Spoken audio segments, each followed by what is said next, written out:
미스테리 범죄사건 파일의 신지우입니다. 영상을 보시기 전 좋아요와 구독을 눌러주시면 영상을 제작하는 데 많은 도움이 됩니다. 여러분의 사건 제보도 받고 있습니다. 댓글로 많은 참여 부탁드립니다. 이번 사건은 한국의 장기 미제 사건인데요. 미제 사건이라는 것은 원인이 생겼지만 그 이유를 알지 못할 때 발생합니다. 인간의 모든 행동에는 이유가 있죠. 그 이유를 묻는 질문에 그냥 이라고 단순히 대답하는 경우도 많지만 자세히 설명하지 않았을 뿐이지 따져보면 항상 어떤 시기든 이유가 있어서 행동이 일어납니다. 이 이유를 더 이상 물어볼 수 없게 될 때 미제 사건이 생기는 것 같아요. 어떤 이유로 할아버지를 폭행한 뒤 함께 살고 있던 초등학생을 납치해 살해했을까요? 이번 사건은 허은정양 납치살인 사건입니다.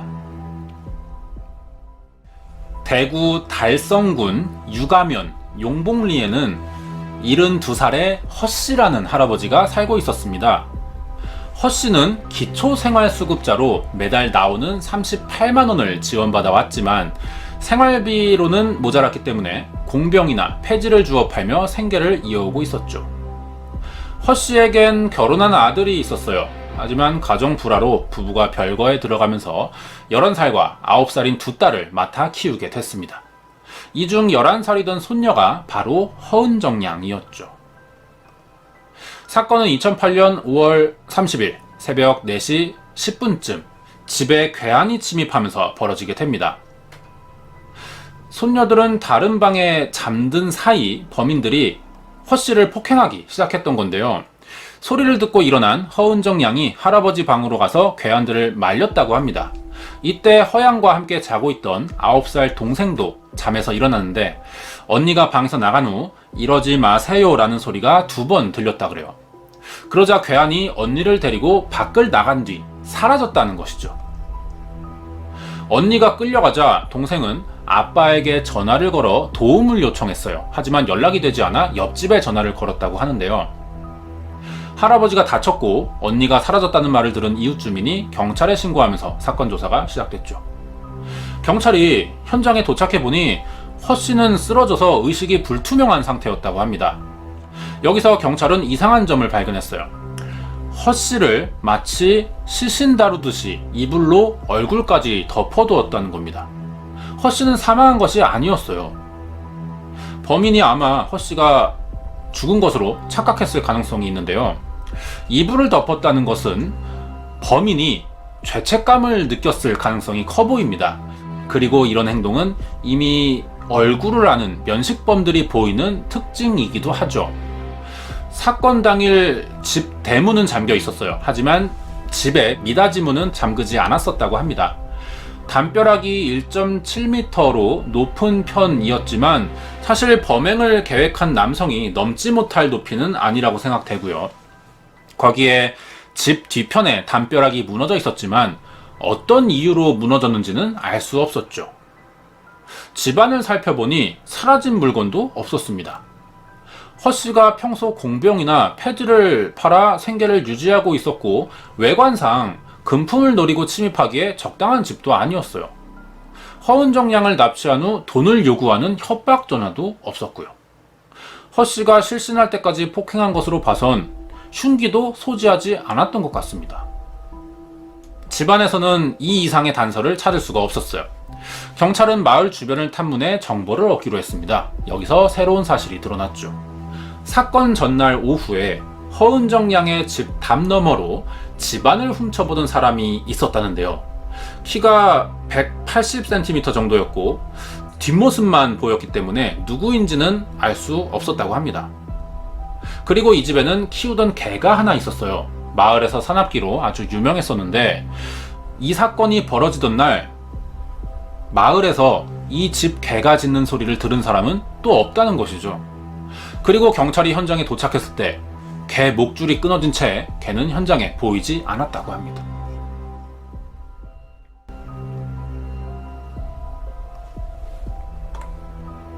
집중력 떨어지네. 이래서 1시간 이상 하면 안 돼. 자, 재밌게 합시다. 그래도 이 사건의 유일한 목격자는 피해자인 할아버지 허씨였어요. 경찰은 허 씨를 통해 최대한 많은 정보를 얻어야 했죠. 하지만 허 씨가 이상한 행동들을 보였다고 합니다. 손녀가 납치된 위급한 상황인데도 횡설수설하면서 진술이 여러 차례 번복되었던 것인데요. 첫 번째 조사에서는 침입자들에 대해 잘 아는 사람이라고 증언했지만 두 번째는 모르는 50대 남자 한 명이었다. 세 번째는 얼굴을 알고 있는 30대에서 40대 사이의 남성과 처음 보는 남성이 들어와 자신을 폭행했고 손녀를 끌고 갔다며 말을 바꿨어요.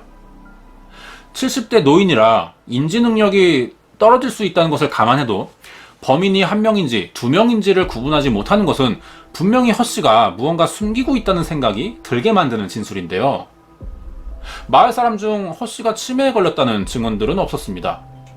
더 이상 경찰은 허 씨의 진술을 신뢰할 수 없다고 생각했어요. 그래서 사건 초기 수사에서 확인한 정황들로 면식범에 의한 원한 관계의 범행일 가능성이 높다고 판단해 허 씨와 허은정 양의 부모나 그 주변 인물들을 상대로 집중 조사를 벌여봅니다. 하지만 단서를 얻는데 실패했죠. 즉 범인은 현장에서 아무런 단서가 될 만한 것을 남기지 않았던 겁니다. 집안에서 몇 개의 DNA를 채취해 주변 인물과 대조도 해봤지만 일치하는 사람도 나타나지 않았죠. 괴한이 침입해 집주인을 폭행했고 손녀를 납치해 갔는데도 아무런 단서를 얻지 못하자 경찰은 사건 발생 5일 만에 실종 아동 경보인 앰버 경보를 발령했고요. 수사 인력을 보강합니다. 앰버 경보를 발령한다는 것은 비공개를 원칙으로 해야 하는 아동 실종 사건을 공개 수사로 전환한다는 뜻이 됩니다. 이제 사건이 신문과 뉴스를 통해 알려질 것이고 범인도 경찰이 자신을 잡으려 한다는 사실을 눈치채게 되죠. 유괴나 납치범을 자극할 수 있는 위험한 요소가 생기게 되지만 이대로라면 피해자가 위험한 것은 마찬가지였기 때문에 불가피한 선택이었습니다. 허 씨의 증언을 바탕으로 작성된 범인의 몽타주 25,000장에 현상금 500만 원을 걸었고요.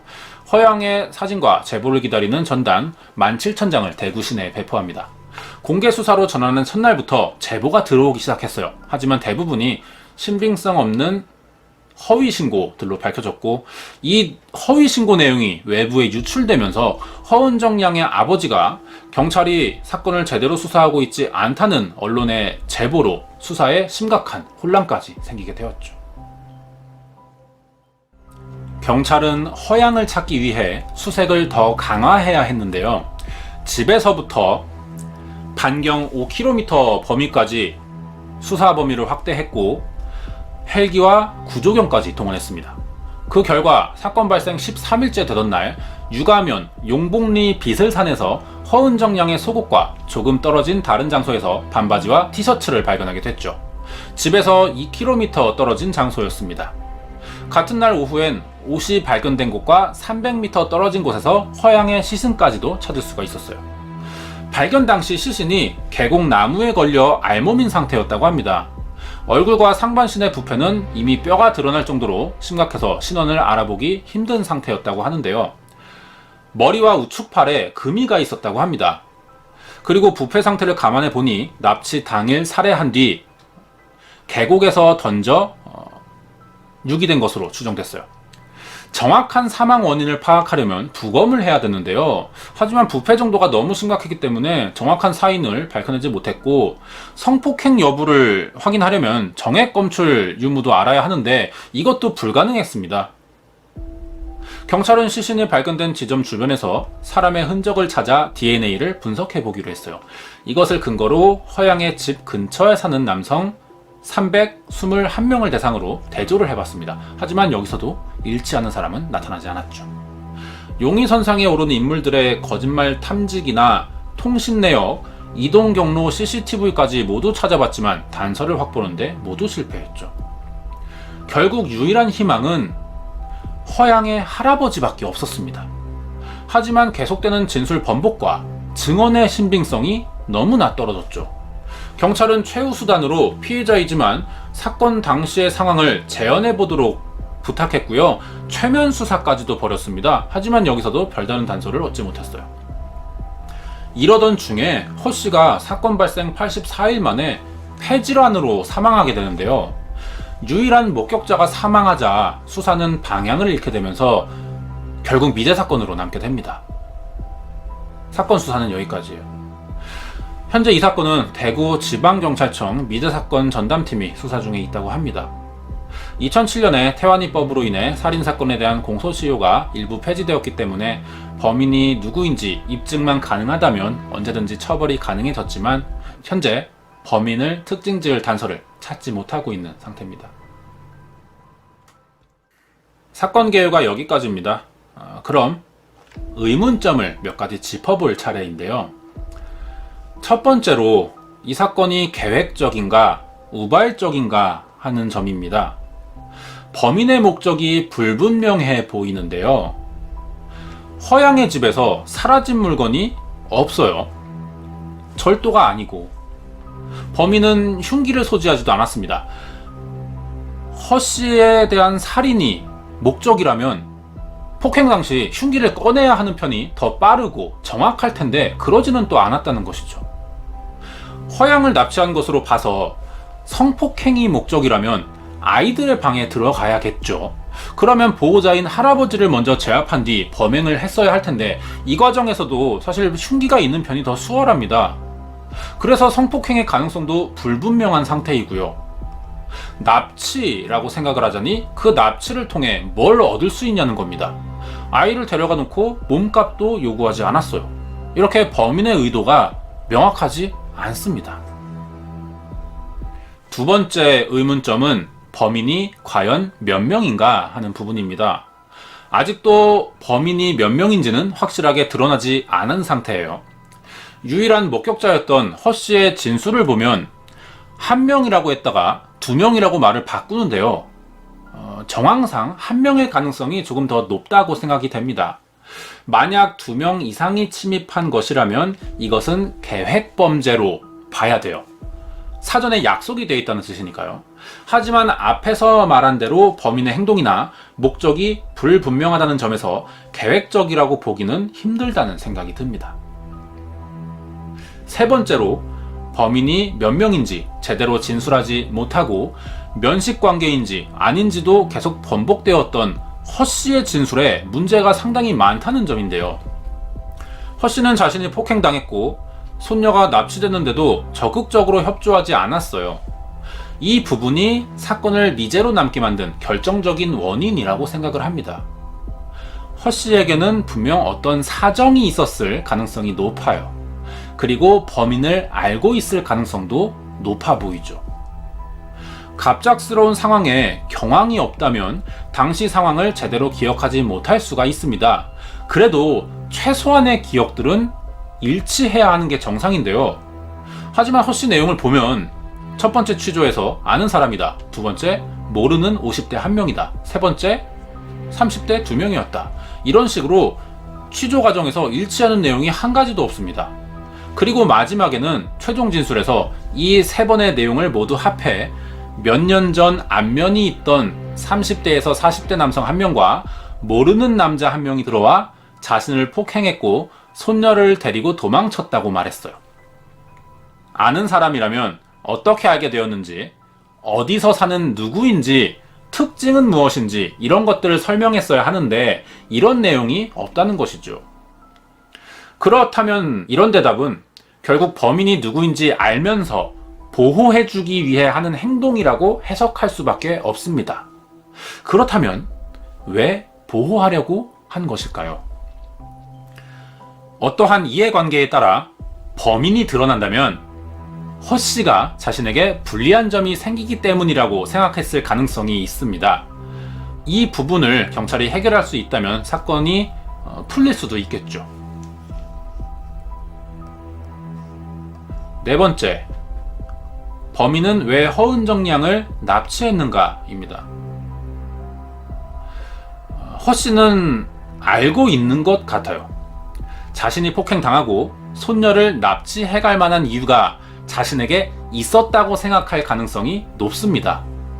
경찰 조사에 적극적이지 않은 이유가 여기에 있었을 텐데요. 허 씨는 범인에게 어떠한 이유로 폭행을 당했어요. 그런데 범인이 이불을 덮어놨죠. 범인은 폭행 도중 허 씨가 사망했다고 착각한 것 같습니다. 살인까지 계획한 것이 아니었다면 범인은 꽤 당황했을 거예요. 그 순간에. 이 장면을 허은정 양에게 목격당했고 마침 어쩔 수 없이 범인은 허양을 납치할 수밖에 없었던 것이라고 생각이 됩니다. 그러면 범인은 허씨나 허양과 아는 사이일 가능성이 크죠. 거의 확실해 보인다고 생각합니다. 허씨가 범인을 감춰주는 듯한 행동을 한 이유나 모르는 사람을 숨겨줄 필요는 없으니까요. 허씨가 죽은 줄 알고 이불을 덮어준 행동, 허양이 범인에게 이러지 마세요라고 한 말, 이 말도 상당히 중요해 보이는데 이것은 동생의 증언이었죠. 자다 일어나서 모르는 사람에게 할아버지가 폭행당하는 장면을 보고 하는 첫 말이 이러지 마세요는 사실 자연스럽지 못하거든요. 아는 사람을 말릴 때 쓰는 말로 더 적합해 보입니다. 이런 점들을 봤을 때 범인은 이 집안 사람들과 아는 관계의 인물로 보는 것이 타당하다고 생각됩니다. 다섯 번째로 허양 살해 방식에 이상한 점이 있는데요. 범인은 어떤 이유로든 허양을 집에서 데리고 나와야 했습니다. 납치든 성폭행이든 어떠한 이유가 있었을 거예요. 이 점을 명확하게 알 수는 없지만 살해 후에 그 행동이 이상하다는 겁니다. 범인의 입장에서 범행을 저질렀으면 붙잡히고 싶지 않는 게 정상이죠. 보통은 그렇습니다. 그러면 사체를 숨겨야 돼요. 그런데 범인이 그러지 않았다는 겁니다. 절벽에서 던졌는지 일부러 살해한 후 나무에 걸었는지 확신할 수는 없지만 발견되기 좋게 해놨다는 점이 중요한데요. 성폭행이 있었다면 옷은 벗길 수 있습니다. 하지만 그러면 왜 이 벗긴 옷들을 한 군데에 버리지 않고 이동하면서 나누어 버렸나는 점이죠. 사건 개요를 보면 속옷이 발견된 곳과 1차 지점이죠. 속옷과 티셔츠 반바지가 발견된 곳이 150m의 차이가 납니다. 가깝기 때문에 그냥 1차 장소로만 표시가 되어 있지만 정리해보면 범인은 허은정 양을 살해했고 눈에 띄기 좋은 곳에 유기한 뒤 옷을 하나씩 버리면서 산을 내려왔다 라고 볼 수 있죠. 이것을 역으로 생각해 본다면 누군가 이 산을 오를 때 어느 순간 산행로에 떨어진 버려진 바지나 티셔츠를 발견할 수 있을 거고요. 더 올라간다면 속옷이 보일 겁니다. 그리고 이 길을 계속 따라 올라가면 결국 시체까지 발견할 수 있다는 듯이 범인은 위치를 마치 알려주는 듯한 느낌을 주고 있다는 것이죠. 이런 행동을 보여야 하는 이유가 무엇이었을까 하는 겁니다. 결론을 내리자면 유일한 목격자이자 피해자인 할아버지의 행동에서 알 수 있죠. 분명 범인과 아는 사이였을 거라고 생각이 됩니다. 손녀가 납치됐는데도 범인에 대해 말하지 않은 것을 보면 어떠한 관계든지 범인과 상당히 긴밀한 사이를 유지하고 있었을 가능성이 높고 동시에 허양도 알고 있는 인물일 수 있죠. 사나운 개가 소리도 지르지 않았고 현장에서 발견되지 않았다는 점도 짚어볼 점인데요. 개를 다룰 줄 아는 사람의 소행이거나 이 집에 개가 있다는 정보를 알고 있는 사람, 어떤 시기든 면식범의 소행이라고 생각할 수밖에 없는 정황들이죠. 추측해볼 수 있는 건 이 정도뿐인 것 같습니다. 이 사람이 누구인지 찾으려면 무조건 할아버지의 증언이 필요했는데 수사 도중 사망하면서 밝혀내지 못했죠. 그게 상당히 아쉽고 미제 사건이 된 결정적 이유라고 생각되는데요. 그래도 아직 포기하지 않고 수사 중에 있으니 언제든지 단서만 발견된다면 범인도 검거할 수 있을 거라고 생각됩니다. 준비한 내용은 여기까지입니다. 좋아요와 구독, 많은 댓글 참여 부탁드립니다. 이 사건은 2008년 5월 30일 대구 달성군 유가면에서 일어난 허은정 양 납치 살인사건 파일이었습니다. 전 세계의 범죄 사건을 알아보고 국내외 미해결 사건을 소개하고 있는 미스테리 범죄 사건의 신지우입니다. 영상을 보시기 전 좋아요와 구독 부탁드립니다. 사진 속의 장소는 미국에서 가장 부유층이 많이 모여 살기로 유명한 캘리포니아주 로스앤젤레스의 비버리 힐즈입니다. 비버리 힐즈가 부유한 도시가 된 이유는 근처에 세계 최고의 영화사인 헐리우드가 있기 때문이죠. 이런 이유로 연예계에 투자를 하러 온 사업가들과 유명 연예인들이 몰리게 되었고요. 자연스럽게 백화점이나 각종 명품 브랜드 매장들이 들어서면서 세계적인 쇼핑 단지를 형성하며 매년 수많은 관광객이 찾아오는 도시가 됐습니다.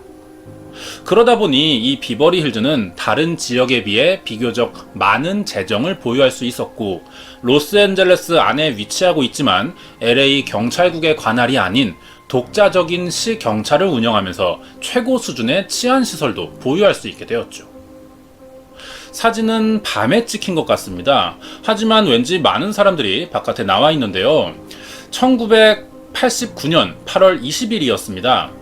당시 테이스트 오브 LA라는 축제가 열렸어요. 많은 사람들이 늦게까지 거리로 나와 축제를 즐기고 있었죠. 사람들은 이날 밤 이웃 사람들과 어울려 술을 마셨고 폭죽을 터뜨리며 밤을 보냈다고 하는데요. 조금 시끄럽긴 했지만 사람들은 아이들이 장난스럽게 놀고 있다 생각하며 큰 신경을 쓰지 않았다고 합니다. 그렇게 축제가 지나가고 있었죠. 하지만 이날 시끄럽게 주택가를 울렸던 폭죽 소리의 정체는 2시간 뒤인 자정이 가까워지자 밝혀지게 되는데요. 메넨데즈라는 이름의 부부가 집안에서 머리, 팔, 가슴, 다리까지 온몸에 여러 발의 총을 맞고 사망한 상태로 발견된 것이었죠. 주민들이 들었다던 여러 발의 폭죽 소리는 사실 누군가가 이 집에 침입해 부부를 살해하던 총소리였습니다.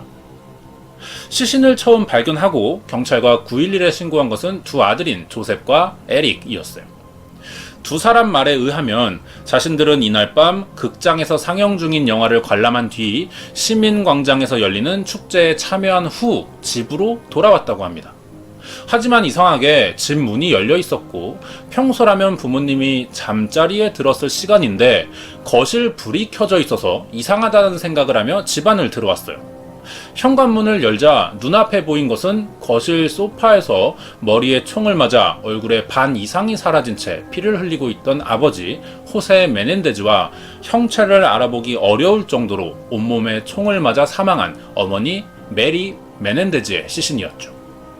끔찍하게 살해된 부모의 시신을 직접 목격한 형제는 곧바로 911에 전화를 걸었습니다. 누군가 우리 부모님을 총으로 쏴 살해했다 는 신고에 즉시 지역 경찰과 소방대원이 현장으로 출동하게 됐죠. 자정이 넘은 시간이었지만 사이렌 소리에 잠이 깬 비버리 힐즈 주민들은 무슨 일이 벌어진 것인지 궁금해하며 다시 밖으로 나오기 시작했어요. 그러자 사건 현장이던 저택 앞은 경찰의 통제가 어려울 정도로 많은 사람들이 모이게 됐고, 얼마 후 메넨데즈 부부의 시신이 집안을 빠져나가 구급차에 실리며 두 아들이 오열을 하고 있고 따라 나오는 모습이 보이자 주민들은 안타까운 표정으로 탄식을 쏟아내며 걱정과 무서움에 잠을 이룰 수 없었다고 합니다. 특히 이날 총격 사고를 맡은 담당 수사관은 메넨데즈 부부의 두 아들을 안쓰러운 눈으로 바라봤다고 그래요. 아직 학생인 21살의 조셉 라일 메넨데즈와 18살이던 에릭 갈렌 메넨데즈는 끔찍하게 훼손된 부모의 시신을 처음 발견한 목격자이자 유가족이기 때문이었죠. 이제 수사를 시작해야 할 경찰은 금품을 목적으로 집안에 침입한 강도의 소행일 것이라고 생각했어요. 하지만 집안에서는 외부인의 흔적이 전혀 없었고 사라진 물건도 없는 어려운 사건이었기 때문에 막연히 여러 가지 가능성을 추정해가며 조사를 해야 하는 처지가 됐습니다.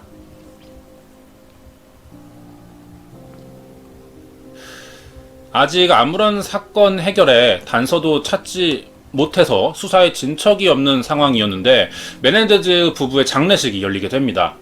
부부가 땅에 묻히자 두 아이들이 한동안 말을 하지 못할 정도의 눈물을 흘리며 괴로워했다고 하는데요. 이들을 지켜보던 담당 수사관도 마찬가지였죠. 단둘만 남은 형제를 위해 자신이 할 수 있는 일이라고는 하루라도 빨리 범인을 체포하는 것이라고 생각했습니다. 하지만 사건이 좀처럼 해결될 기미가 보이지 않았죠. 많은 주위 사람들이 메넨데즈 형제를 걱정해줬습니다. 다행히 걱정과 다르게 이 형제는 아주 빨리 건강과 마음을 추스른 것처럼 보였는데요.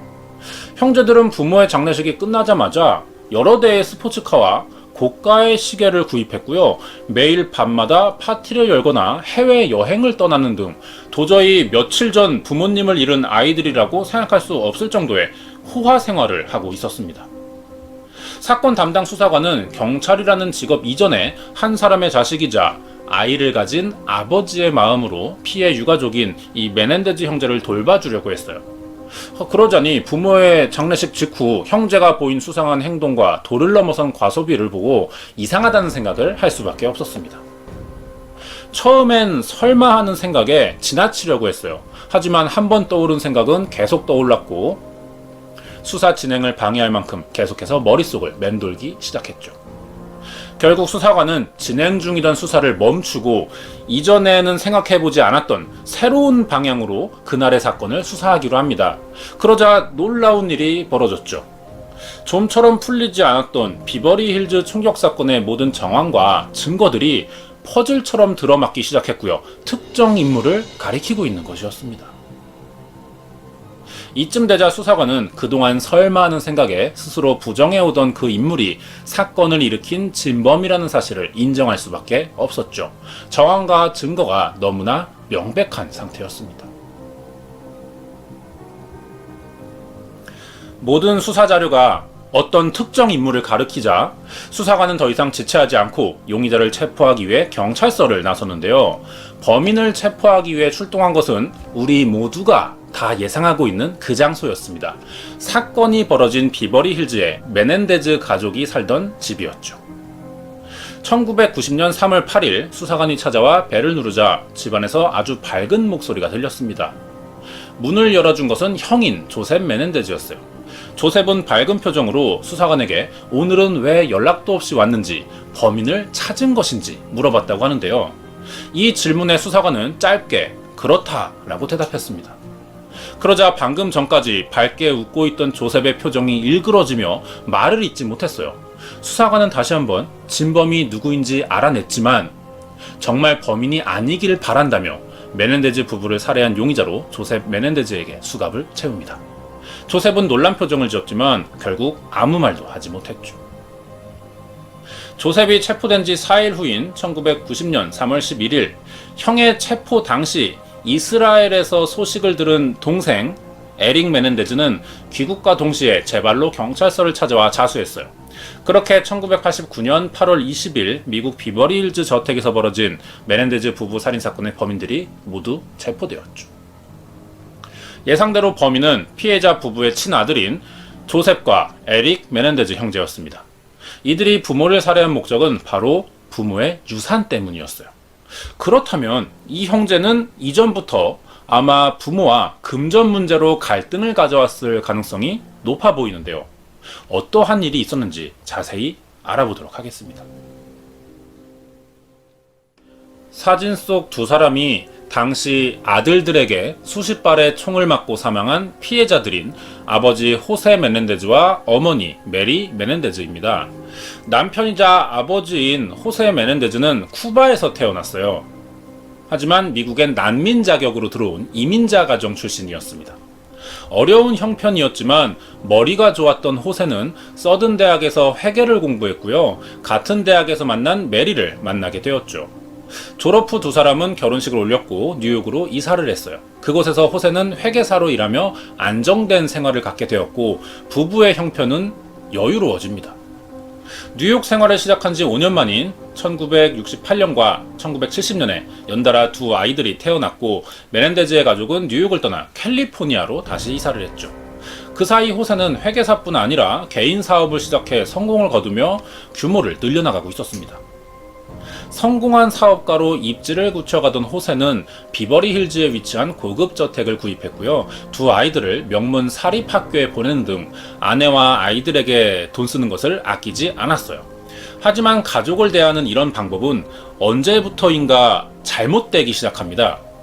부모로부터 항상 원하는 것을 어렵지 않게 받아낼 수 있었던 두 아이들은 자신들이 특별한 존재라고 생각을 하게 됐고, 자신들의 생각대로 일이 풀리지 않는다면 화를 내거나 막무가내로 고집을 부리는 등 반항을 시작하게 됐던 거죠.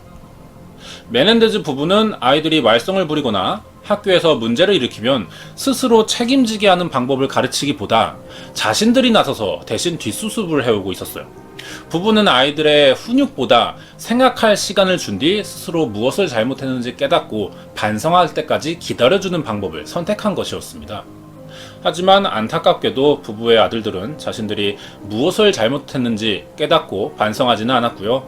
부모가 알아서 처리해준다는 것을 알고 막무가내의 행동을 하게 되었던 것이죠. 아이들은 점점 엉망으로 자라게 됐어요. 부부는 뒤늦게 아이들을 잘못 키웠다며 교육 방식에 문제가 있다는 것을 깨달았지만 이미 아이들은 21살, 18살로 성장해버린 뒤였습니다. 부모가 나서서 바로잡아주기에 너무 늦어버린 것이었죠. 그러던 1988년 어느 날이었습니다. 프린스턴 대학에서 호세 메넨데즈를 찾는다는 전화가 걸려왔어요. 프린스턴 대학은 호세의 큰 아들인 조셉 메넨데즈가 다니던 학교였습니다. 학교에서 호세를 찾은 이유는 평소 성실하지 못한 학업 태도와 시험에서 낙제 점수를 받은 조셉이 이번엔 컨닝을 시도하다 걸려서 1년간 정학과 함께 학업 보호 관찰을 받아야 한다는 학교 측의 결정을 알리기 위해서였죠. 그동안 아들들의 행동을 더 이상 두고 볼 수 없었던 호세는 학교에 이 전화를 받자마자 참아오던 화가 폭발해버립니다. 여기서 교육 방식에 잘못이 있었지만 호세의 입장도 이해해 볼 수는 있죠. 자신은 난민 출신으로 가난한 이민자 가정에서 자라 온갖 고생을 하며 자라왔으니 자식들에게만큼은 해줄 수 있는 가장 좋은 환경에서 교육을 받게 해주는 등 최선을 다해 키웠지만 아들들이 계속 실망만 시켜왔다는 거죠. 이런 일로 결국 호세가 전화를 받은 후 큰 결정을 내립니다. 앞으로 아들들에게 금전적 지원을 하지 않을 계획이며 이미 작성해둔 유언장도 자신의 재산을 두 아들들에게 물려주지 않고 사회에 환원하겠다는 것으로 수정한다는 것이었죠. 이 소식에 아들들이 크게 당황했어요. 그동안 부모님 덕에 원하는 것은 뭐든 가질 수 있었고 하고 싶은 것은 마음대로 다 할 수 있었는데 그런 부모님이 한순간에 돌아서 버리니 어떻게 해야 할지 몰랐던 것이죠. 대부분의 경우라면 부모의 갑작스러운 결정에 자식들은 그동안의 행동을 돌아보고 반성하겠지만 이 메넨데즈 형제는 달랐습니다. 그동안 막무가내로 살아온 자신들의 행동을 반성하는 대신 부모의 결정에 분노했고 배신감을 느끼게 됐죠. 특히 자존심이 센 첫째 조셉은 앞으로의 지원을 끊겠다는 아버지의 말보다 자신의 컨닝 사실이 부모에게 알려졌다는 것에 크게 부끄러워서 참을 수 없는 수치심까지 들었다고 하는데요. 그렇게 한동안 수치심과 분노가 뒤섞인 채로 지내던 조셉은 2살 아래인 동생에게 한 가지 제안을 하게 됩니다. 바로 부모의 살해 계획이었죠. 아버지 호세 메넨데즈가 자신들에게 재산을 상속하지 않고 사회에 기부하겠다고 유언장을 고치기 전 부모님을 살해해 유산을 받아내자는 것이 형의 계획이었습니다. 이 말을 조용히 듣고 있던 동생 에릭은 형을 향해 고개를 끄덕였어요. 그렇게 두 형제는 자신을 낳아 길러준 부모님을 살해할 계획을 세웠고 실행에 옮기기 위한 준비를 서두릅니다. 형제는 부모를 살해하고 부모의 유산을 차지하기 위해 미리 총 한 자루를 구입합니다. 그리고 사건이 벌어지던 날 알리바이를 만들기 위해 영화 극장 티켓도 미리 구입해뒀죠. 1989년 8월 20일 밤 10시였습니다. 저녁 식사 후 거실에 앉아있던 호세 메넨데즈 옆으로 두 형제가 조용히 다가갔어요. 호세는 아이들에게 무슨 일이냐고 입을 뗐는데 이 말이 채 끝나기도 전에 준비한 총을 들어 쏴버립니다. 총알은 호세의 턱을 관통했고요. 얼굴 반쪽이 날아가 버린 채 현장에서 즉사했죠. 총소리에 방 안에서 엄마 메리 메넨데즈가 거실을 향해 달려나왔습니다. 그러자 형제들은 사냥감이라도 본 것처럼 친엄마를 향해 총을 겨눴어요. 다리를 시작으로 가슴, 팔, 그리고 머리까지 수십 발의 총알이 몸을 관통했죠. 메리 메넨데즈는 엄청난 피를 흘리며 쓰러졌고 그대로 사망하게 됩니다. 그렇게 자신들의 손으로 부모를 살해한 형제는 아무렇지 않게 집을 빠져나와 지역 축제를 즐긴 후 밤 11시 40분쯤 다시 집으로 돌아왔습니다. 그리고 이때 부모의 시신을 처음 발견한 것처럼 연기를 하며 911에 신고 전화를 했던 것이죠. 형제의 연기에 모든 사람들이 속았습니다. 많은 사람들이 형제를 용의자로 의심하지 못했고요. 현장을 봤다면 누구라도 사고로 부모님을 잃은 불쌍한 아이들이라는 시선을 가질 수밖에 없었죠. 부부의 장례식이 진행되는 동안 형제는 사람들 앞에서 굉장히 많은 눈물을 쏟아냈어요. 하지만 단둘이 있을 때는 이 눈물을 닦아내며 어떤 차를 살지 고민하는 등 철저한 이중 생활을 이어갑니다. 그대로 장례식이 끝나자마자 곧바로 포르쉐와 벤츠 등 고가의 차량과 롤렉스 시계 여러 개를 한 번에 구입하는 등 엄청난 과소비를 시작했어요. 당시 이들이 사용한 비용이 한 달 평균 70만 달러였다고 하는데 우리 돈으로 치면 7억에 해당하는 금액이죠. 1989년도를 감안해보면 한 달에 7억 이상을 사용한 셈이 됩니다. 아직 21살, 18밖에 되지 않는 아이들이 부모를 잃고 이렇게 큰 돈을 쉽게 사용하며 사니 당연히 이들을 지켜보던 사람들은 형제를 의심하기 시작하죠. 특히 사건 당일 엄청나게 눈물을 흘리며 범인을 꼭 잡아 벌을 주라던 형제들을 만난 수사관도 상상을 초월하는 형제의 과소비를 보며 메넨데즈 부부 살인사건과 형제의 과소비는 분명 어떠한 관련이 있을 것이라는 의심을 하게 된 것이었죠.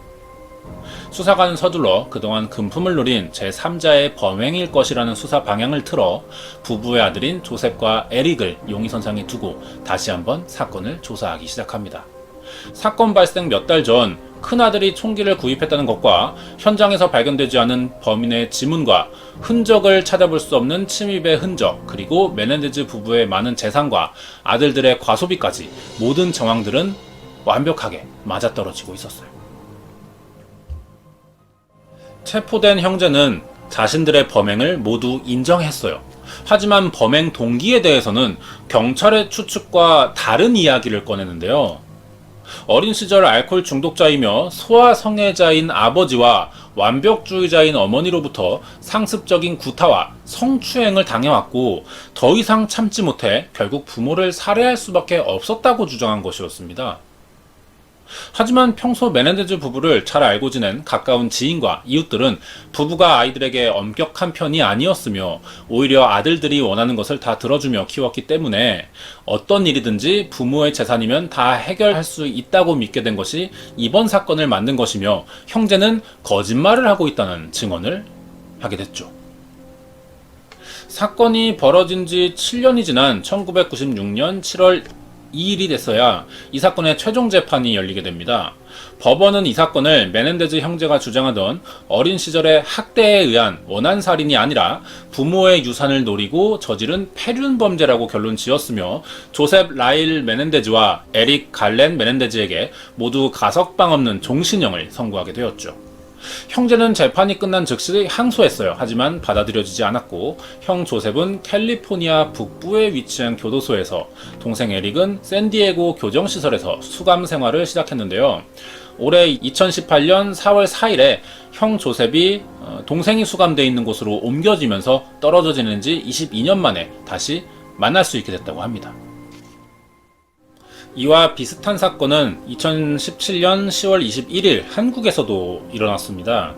용인 일가족 살인 사건으로 알려져 있는 사건인데요.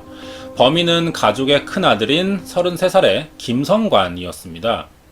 뉴질랜드 영주권자인 김성관은 자신의 친어머니와 새아버지 그리고 14살인 이부동생 3사람을 흉기로 수십 차례 찔러 살해한 후 어머니 계좌에서 1억 2천여만 원을 빼내 뉴질랜드로 도망쳐 살고 있었는데요. 하지만 경찰의 끈질긴 추적으로 범행이 드러나게 되었고 한국으로 강제 소환되면서 현재 구속돼 있는 상태입니다. 거기에 이 사건에는 김성관의 아내까지 함께 사건을 공모했다는 것이 알려지면서 사람들에게 충격을 줬었죠. 문제는 김성관이 뉴질랜드로 출국하기 전 부모를 살해하고 빼앗은 돈으로 아내와 2딸에게 고가의 명품을 구매하고 지방 가구까지 바꾸며 호화 생활을 했었다는 점입니다. 이외에도 대표적인 패륜 범죄자로 잘 알려져 있는 박한상도 메넨데즈 형제와 비슷한 케이스의 사건이라고 할 수 있죠. 지난 방송 중 박한상 부모 살인 사건 영상이 있으니 이번 편과 함께 보시면 좋을 것 같습니다. 박한상과 용인 일가족 살인 사건, 그리고 이번 메넨데즈 형제까지 이들이 자신을 낳아 길러준 부모를 살해한 이유는 단 하나였죠. 부모의 유산, 돈이 목적이었다는 겁니다. 사람에게 돈은 중요한 가치를 가질 수밖에 없는데요. 하지만 그 돈은 자신의 노력을 통해 정당하게 얻게 되었을 때 그 가치가 있다고 생각됩니다. 범행으로 얻어진 돈은 아무런 가치 없이 금방 소비될 것이고 곧바로 다음 범행을 다시 계획하게 되겠죠. 결국 이들은 스스로 자신들의 가치마저 내버렸던 것이었습니다. 준비한 내용은 여기까지입니다. 미스테리 범죄 사건은 매주 업로드되고 있습니다. 좋아요와 구독 부탁드립니다. 이 사건은 1989년 8월 20일 미국 부유층인 비버리 힐즈에서 일어난 메넨데즈 형제의 존속 살인사건이었습니다.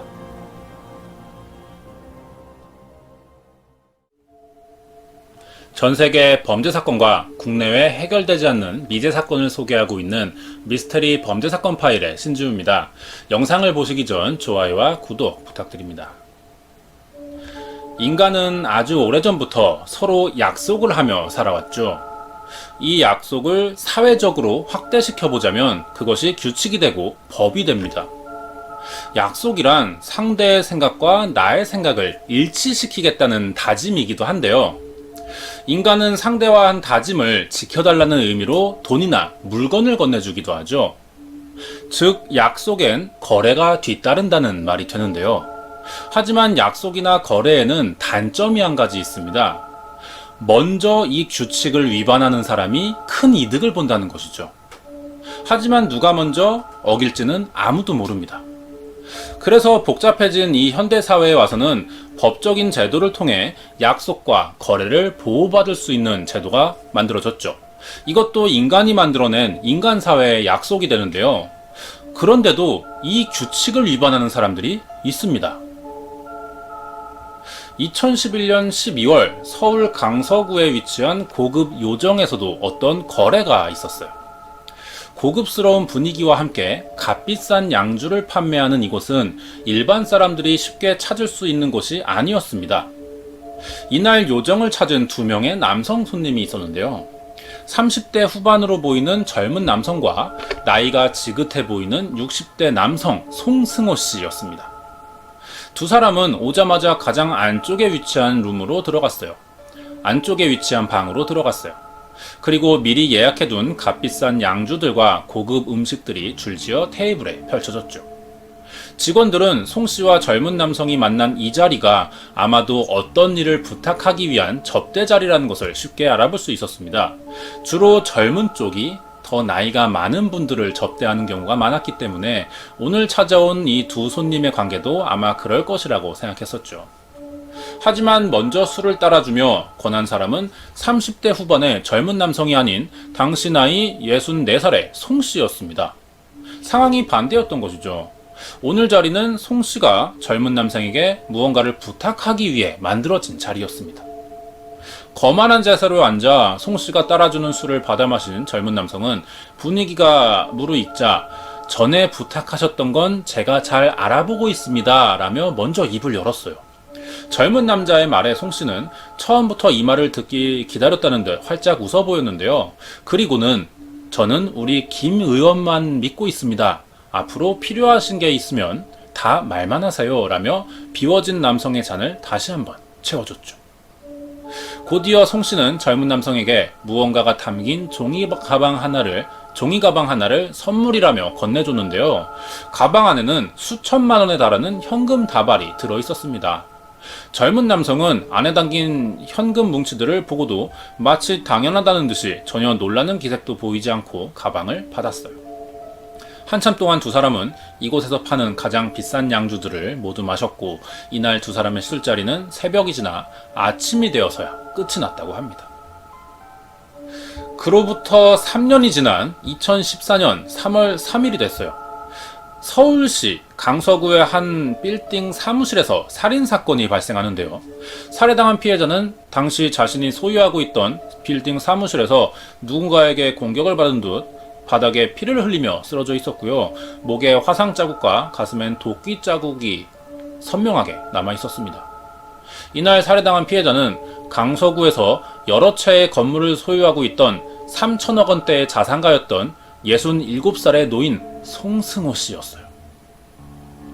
경찰은 도끼를 이용한 잔인한 살인 수법과 살해당한 피해자가 엄청난 재산을 가진 재력가이긴 하지만 평소 돈에 대한 집착이 심했고 주변에 악평이 자자했으며 한때 사기 혐의로 구속까지 되었던 인물이라는 것이 드러나자 이번 살인사건의 수사 방향을 피해자 송씨에게 원한이 많았던 사람의 소행이라고 생각해 수사를 진행했습니다.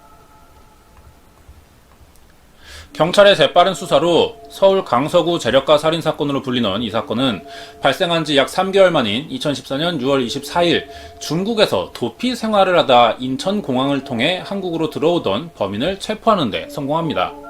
범인은 44살의 팽용찬이라는 인물이었어요. 경찰은 팽용찬이 사망한 송씨와 어떤 금전적인 관계나 혹은 원한이 있지 않을까 의심해봤지만 범인과 피해자 두 사람은 어떠한 금전관계나 원한은커녕 생전 단 한 번도 만난 적이 없는 사이였습니다. 경찰은 일면식도 없던 이 팽용찬이 손도끼로 송씨를 잔인하게 살해한 점을 이상하게 생각했어요. 그래서 팽용찬에게 송씨를 살해하게 된 범행 동기에 대한 집요한 추궁을 시작했습니다. 한동안 입을 다물고 있던 팽용찬은 경찰의 끈질긴 설득 끝에 자신의 살인 동기를 밝히게 되는데요. 송씨를 살해한 결정적인 이유는 바로 친구의 부탁 때문이라는 것이었습니다. 친구의 부탁으로 사람을 살해했다는 뜻밖의 대답에 경찰은 아주 당황스러웠다고 합니다. 그래서 그 친구라는 인물에 대해 다시 한번 물어봤죠. 결국 범인의 입에서 나온 그 친구라는 사람의 이름을 듣자 담당 경찰은 이번 강서구 재력가 노인 살인 사건이 처음 자신들이 예상했던 원한이나 금전을 목적으로 한 살인 사건보다 훨씬 더 복잡한 내막이 얽혀있는 사건이라는 것을 알게 됩니다. 당연히 친구라는 인물도 팽용찬의 뒤를 이어 다음 날인 6월 25일 체포되었는데요. 팽용찬의 자백으로 검거된 또 다른 사람의 이름은 김형식으로 당시 새정치민주연합당 소속으로 현직 서울시 의회 의원직을 맡고 있던 정치인이었습니다. 전도 유명한 젊은 정치인 김형식과 살해당한 피해자이자 재력가였던 노인 송씨, 그리고 친구 김형식의 부탁으로 살인을 저지른 팽용찬까지 이 세 사람은 도대체 어떤 관계로 서로 얽혀있는 것일까요? 이번 범죄사건 파일은 2014년 서울 강서구에서 일어난 재력가 송씨의 죽음과 관련된 서울시 의원이었던 김형식 청부살인 사건에 대해 알아보도록 하겠습니다. 2014년 6월 25일 현직 서울시 의원이자 살인교사 혐의로 체포된 김형식은 1970년 1월 19일 충청남도 서천군 출신으로 어릴 적 신안에서 큰 규모로 염전 사업을 하던 부모님 덕에 형과 함께 부유한 생활을 지냈었다고 합니다. 한신대학교 총학생회장 출신으로 졸업 후 민주당 소속 국회의원의 보좌관을 시작으로 정치계에 발을 들였고 이후 노무현 캠프 기획의원, 열린우리당 부대변인, 박원순 서울시장 후보 정책기획의원 등을 거치며 경험과 인지도를 쌓아오고 있었죠. 40살이 되던 2010년에 김형식은 민주당 공천을 받았어요. 그렇게 지방선거에 출마한 후 서울시 의원으로 당선이 되면서 오랫동안 바래오던 정치인이라는 꿈을 이루게 됩니다. 김형식과 사건을 저지른 범인인 팽용찬은 사건 발생 10년 전인 2004년에 처음 만났다고 하는데요. 당시 큰 수입을 올리던 사업체를 여러 개 가진 팽용찬은 지인의 소개로 당시 국회의원 보좌관이자 자신과 동갑인 김형식을 알게 되면서 친분을 쌓기 시작했습니다. 아마 김형식은 돈이 많은 사업가인 팽용찬과 가깝게 지내면 자신이 정치를 할 때 금전적인 도움을 받을 수 있을 것이라 기대했고, 팽용찬의 입장에서도 정치인과 친분을 쌓아두면 자신이 운영하는 사업에 이익이 될 것이라고 생각해 만나게 됐던 것이죠. 계산적이라고 볼 수 있는 두 사람은 처음과 다르게 시간이 지날수록 인간적인 면들을 보이며 서로 속마음을 터놓고 지낼 수 있을 정도의 친구 사이가 되는데요. 김형식이 지방선거에 처음으로 도전했던 2006년에는 팽용찬이 사비를 들여 홍보를 돕기 위한 차량을 지원했고, 2008년에는 팽용찬의 사업이 어려워지자 김형식이 먼저 나서 7천만 원을 빌려주기도 했을 정도로 긴밀한 관계의 사이가 돼버렸죠. 두 사람의 관계는 10년 동안 계속됐습니다. 하지만 2012년부터 김형식 의원이 팽용찬에게 들어주기 어려운 무리한 일을 2년간 끈질기게 부탁하기 시작하면서 이 관계가 틀어지기 시작했죠. 이때 김영식 의원이 10년지기 친구인 팽용찬에게 부탁한 어려운 일이라는 것이 바로 서울 강서구 내발산동의 재력가인 송승호 씨를 살해해달라는 것이었습니다. 그렇다면 피해자인 재력가 송승호 씨와 김영식 의원은 어떠한 관계였을까요? 서울시 시의원이 된 김영식은 시의회 도시관리위원회, 도시계획관리위원회, 예산결산특별위원회에서 상임위원으로 활동했었는데요. 이 사진은 2013년 4월에 김영식 의원이 국회에 나와 서울특별시 도시계획 조례 일부 개정안을 발표하고 있는 장면입니다. 이날 발표한 서울시 도시계획 일부 개정안은 김영식 의원과 살해된 피해자 송씨 두 사람의 어떤 비밀 계약이 담겨 있는 것이었어요. 살해된 송씨는 강서구에 여러 채의 건물을 소유하고 있으며 부동산 투자로 많은 돈을 모은 재력가였는데요. 부동산 임대 수입으로 모은 재산을 다시 부동산에 재투자하며 수입을 올리는 식으로 재산을 쌓아가고 있던 것이었습니다. 송씨가 가지고 있던 부동산 중에는 상업적인 용도로 개발이 불가능한 주거지역에 위치한 건물들도 많았었죠. 이 중 한 아파트 단지에 위치한 스포츠센터로 운영되던 건물이 포함되어 있었습니다. 이 스포츠센터는 예전에 시설을 관리하던 업체의 부도로 건물이 당시 강서구 부동산 시세에 비해 저렴한 가격인 40억 원대의 매물로 나왔었다 그래요. 하지만 스포츠센터로 운영되던 당시 가입한 회원들에게 물어줘야 할 위약금이 건물 매물 가격의 약 3배인 480억에 달했고 건물 시설이 많이 낙후되어 있는 상태였기 때문에 거금을 들여 보수공사를 반드시 해야만 하는 상태였었죠. 아무도 이 건물을 구입하려 하지 않았지만 송씨의 선택은 남들과 달랐습니다. 다들 쳐다도 안 보는 이 건물을 40억 원에 구입했고요. 어떻게든 건물로 이익을 얻으려 했었죠. 그때 알게 된 인물이 바로 서울시 의원이자 도시관리위원회, 도시계획관리위원회에 속해 있던 김영식이었습니다. 송씨는 2010년부터 2011년 12월까지 무려 2년간 김영식에게 수천만 원 상당의 술 접대와 함께 약 5억 2천여만 원의 현금을 뇌물로 주면서 자신이 가진 부동산의 용도를 변경해달라는 부탁을 합니다. 이런 부탁을 한 이유는 주거지역으로 묶인 곳의 건물보다 상권 지역의 건물이 훨씬 더 임대 수입이 높기 때문이었어요. 당시 송씨가 부동산 용도 변경으로 얻을 수 있는 예상 수익은 약 1조 원에 달할 정도였습니다. 송씨에게 거액을 받은 김영식은 걱정하지 말라며 부동산이 포함된 일대 지역의 용도 변경을 약속했어요. 송씨는 그런 김영식을 믿고 주거지역에 위치한 빌딩을 포함한 다른 건물들을 상업적인 목적으로 임대하기 위해 상당히 많은 돈을 들여 내부 공사를 진행하고 있었는데요. 김영식의 약속대로 곧 법이 바뀔 거라고 믿고 있었던 것입니다. 하지만 2013년 10월에 김영식이 국회에서 발언한 서울시 도시계획 개정안은 끝내 통과되지 못했고요. 그렇게 김영식은 송씨와의 약속을 지키지 못하게 됩니다. 하지만 문제는 김영식이 해당 지역의 용도 변경이 불가능하다는 것을 이미 알고 있었다는 것인데요. 그러면서 송씨에게 엄청난 비용의 접대와 뇌물을 받으며 지키지 못할 거짓 약속을 했던 것이었습니다. 김영식이 한 약속과 다르게 부동산 용도 변경이 지체되자 그때부터 송씨는 김영식에게 불법 금품 수수 사실을 폭로하겠다며 협박을 시작합니다. 피해자 송씨는 평소 자신의 금전 출납에 대해 단돈 10,000원의 지출도 잊지 않고 꼼꼼하게 기록을 해두던 사람이었어요. 그런 사람이 아무런 대처 방안도 없이 김영식에게 거액의 돈을 그냥 주었을 리가 없었죠. 송씨는 김영식에게 돈을 빌려주는 것이라는 식으로 차용증을 만들어 작성해 줄 것을 요구했고요. 이때 작성된 차용증으로 송씨가 김영식에게 협박을 해온 것이었습니다. 송씨의 협박에 자신의 정치 생명이 끝날까봐 두려워진 김영식은 자신의 10년지기 친구인 팽용찬을 이용해 송씨를 살해할 계획을 세우게 됐었죠. 당시 사업 실패로 생활고에 시달리던 팽용찬은 친구인 김영식에게 7천만 원의 빚을 지고 있었는데요. 김영식은 팽용찬에게 7천만 원의 빚을 모두 탕감해 줄 테니 악독하게 돈을 번 나쁜 사람인 송씨를 살해한 후 차용증을 빼앗아 달라는 부탁을 한 것입니다. 김영식은 팽용찬을 대신해 송씨를 살해할 때 쓰였던 손도끼와 전기 충격기, 칼 등의 살해 도구를 지원해줬을 뿐 아니라 주변 건물 CCTV 카메라의 위치와 범행 전후의 도주 동선까지 알려주며 두 사람은 살해 예행 연습을 했고 타이머로 범행 예상 소요 시간까지 재는 등 치밀하게 송씨 살해 계획을 세웠다고 합니다. 맨 위에 있는 사진이 문제의 차용증을 보관하고 있던 금고예요. 경찰이 이 차용증을 발견하게 되면서 김영식은 송씨에게 돈을 빌렸던 것이라고 주장을 합니다. 하지만 실제로는 김영식이 다 가져간 돈이었죠. 둘 사이에 암호가 있었습니다. 실제로 나눴던 대화 내용인데요.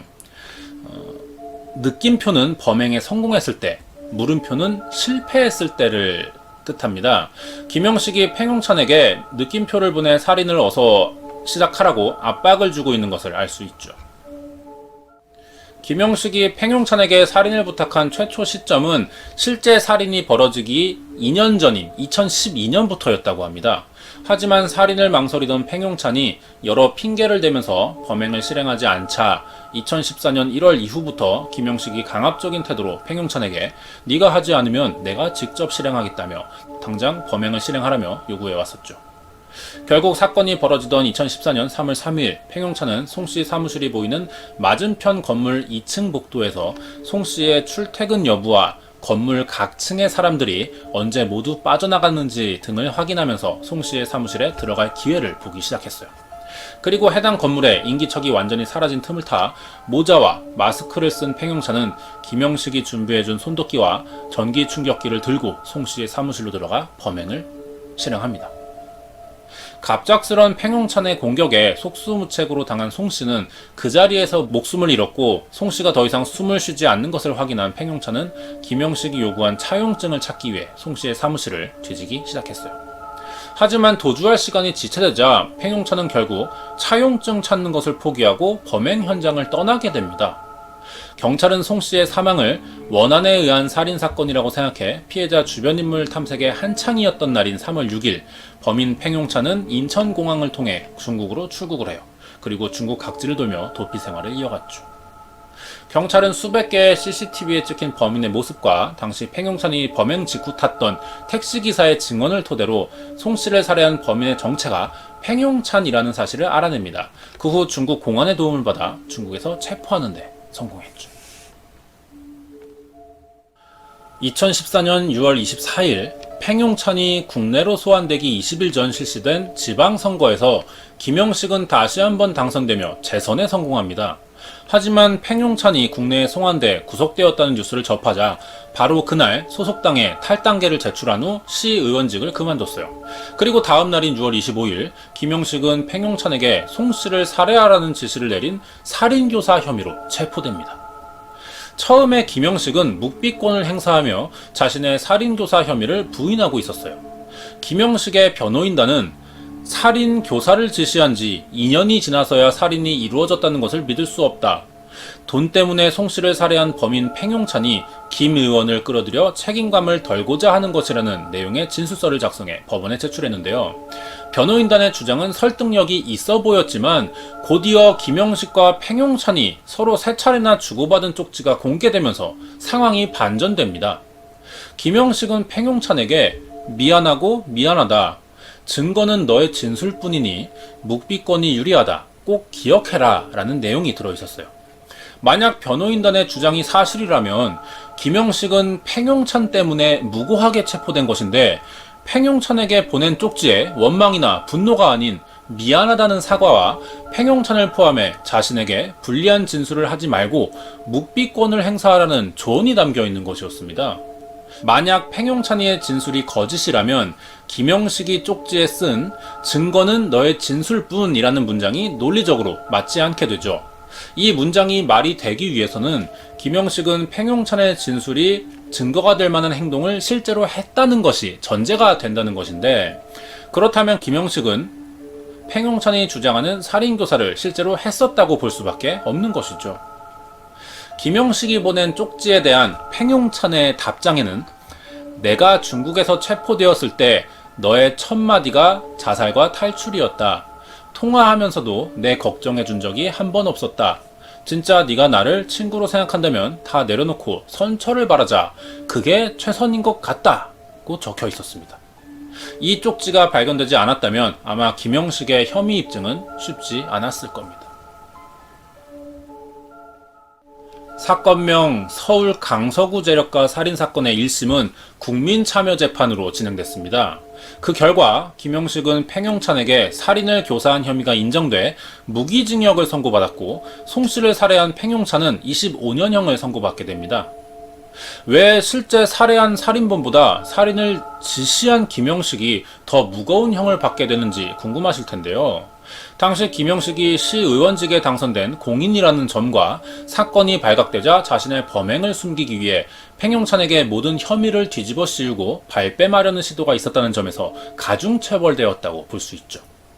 재판이 끝난 후 두 사람은 항소했고요. 2심 재판에서 팽용찬의 경우 사건 수사에 협력하고 반성하는 기미가 보인다며 처음 구형보다 5년인 줄은 20년형을 받았고, 상고를 포기하면서 형이 확정됩니다.